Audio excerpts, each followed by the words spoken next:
When it comes to the JDM scene, there's one brand you either love or you hate, and that's Honda. Regardless of whether you love or hate them, there's no denying that they make some really impressive little 4-cylinder engines. What's up guys, my name is Bryce with Dust Runners Automotive Journal, and today I'm going to tell you everything you need to know about the Honda K20.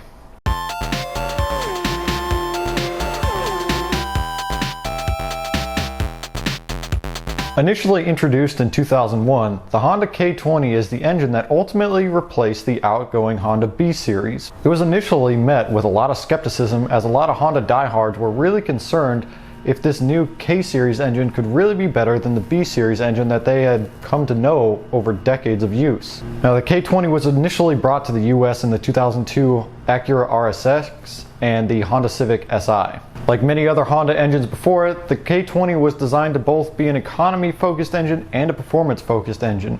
And building an engine series that has two purposes is not new to Honda, and it's definitely not exclusive to Honda, but it's still a difficult task nonetheless. What made the K20 so different than the outgoing B series was the clockwise rotation, reverse layout, and direct fire ignition system. Comparing the two engines side by side, the biggest thing you'll notice is how the intake is on the front of the head of the K20, while on the B series it's on the back of the head. This reverse rotation can make it a little bit more difficult to swap into older chassis such as the EG series, as the intake manifold is pushed right up against the radiator and just barely fits. What gave Honda the ability to make the K20 both a performance-oriented engine and an economy-oriented engine was iVTEC. And if you don't know what iVTEC is, go ahead and watch our video on it. It explains everything. But basically there are two different kinds of iVTEC.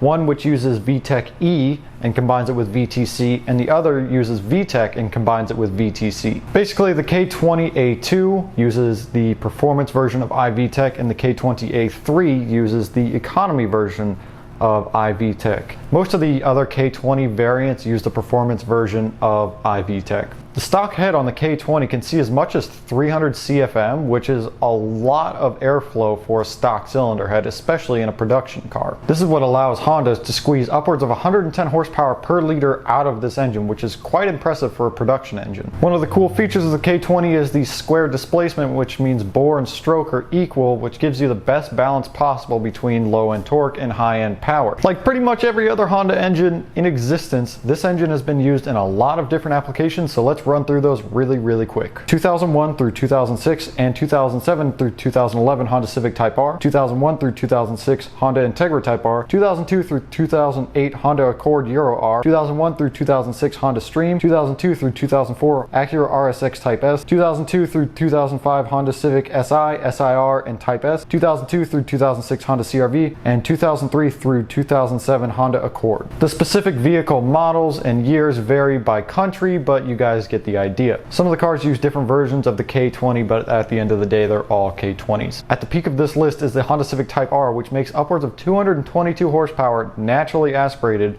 from its K20 engine, which is quite impressive for a naturally aspirated production engine. Now we have the K20C engine, which I won't go too much into detail about until later in this video. Just like the B series, D series, F series, H series, even the J series, the K series engine has a really good aftermarket with a lot of support, and a lot of people have been modifying these engines heavily and know the limits and know what it's capable of. Generally speaking, the typical intake and exhaust mods will put a K20 around 200 wheel horsepower, and if you wanted to go crazy on a naturally aspirated build, there are guys out there who are running 300 wheel horsepower or more NA out of a K20 with a stroker bottom end, high compression pistons, the full build. But you guys get the point. Naturally aspirated, you can get 200 wheel out of the K20, or you can get upwards of 300 wheel out of the K20. It's really about how you build it. Nonetheless, NA builds for the K20 make pretty good power. At the absolute peak of performance, it's really debatable whether the K series is actually better than the B series,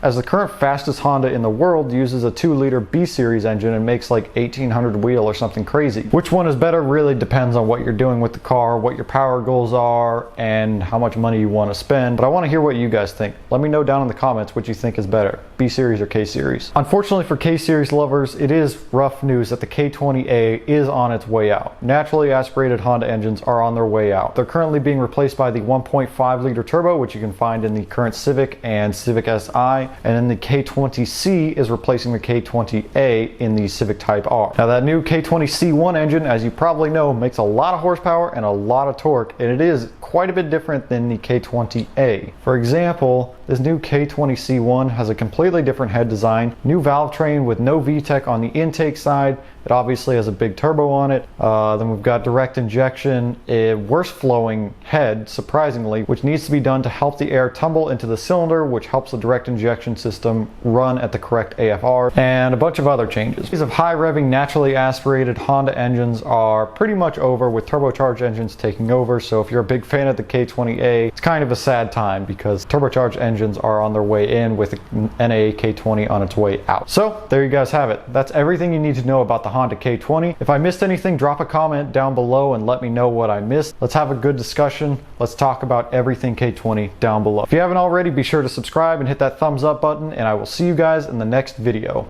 No one likes overexposed faces. Plural of face is face eye. I'm not sure this is ever going to focus on my face. Wow, alright, there we go. Now we are in focus. What's up guys? We're finally in focus. Before we get this video started, it's time for some Red Bull. Nothing like Red Bull after you've just had coffee. Of the crankshaft. Really?